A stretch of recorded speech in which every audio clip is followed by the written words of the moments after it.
Welcome to Friday Finance Facts. I am Jason Aldridge, branch manager for the Prosperity Branch in Decatur, Illinois, and I'm here to go over 8 money mistakes just about everyone makes. Number 1, budgeting for the short term.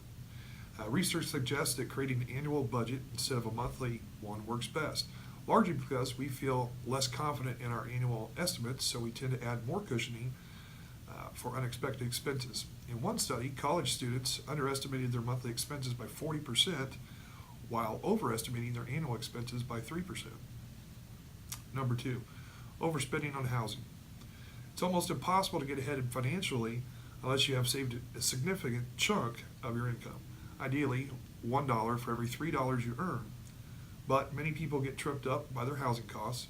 Traditionally, financial advisors have encouraged buyers to spend about 1/3 of their income on housing. But for many people, especially anyone with student loan debts, child care payments, or hefty expenses, that's just too much money. Number 3, falling victim of spending traps.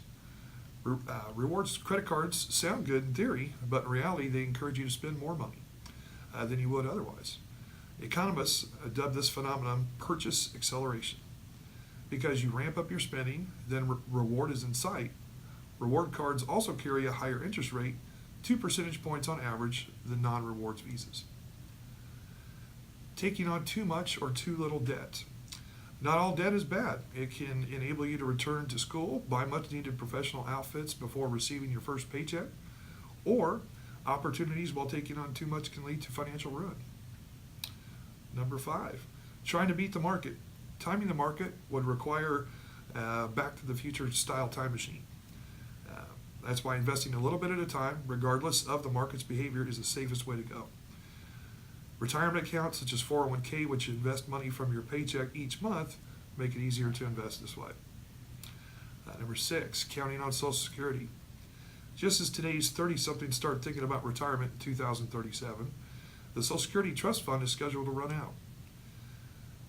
That means if nothing changes, benefits will shrink to about 3/4 of what they are now because only money that is being paid into the system will be paid out. That means young professionals need to plan on funding the bulk of their retirement with their own savings. Number 7, overspending on gifts. Pollster John Rugby has found that the amount of money people say they intend to spend on Christmas gifts has steadily declined since 2001. Consider joining that movement by making your gifts more meaningful and less expensive. Instead of pricey jewelry and LCD televisions, consider cookbooks and museum dates. You can also consult websites like craftster.org to find unique do-it-yourself gift ideas. And lastly, underestimating your tax bills. People who earn money beyond their usual paychecks from freelance work or side businesses are most at risk for owning a lot of money in April, which can also trigger additional fees. Married couples who earn similar high salaries also are at risk because of the so-called marriage penalty. Check to see if you've been paying roughly the correct amount of taxes by reviewing your payroll stubs and other documentation. So thanks again for joining us. I'm Jason Aldridge at the Prosperity Branch, and if you have any additional questions, we're always here to lend a helping hand or help you learn more. Bank on learning more.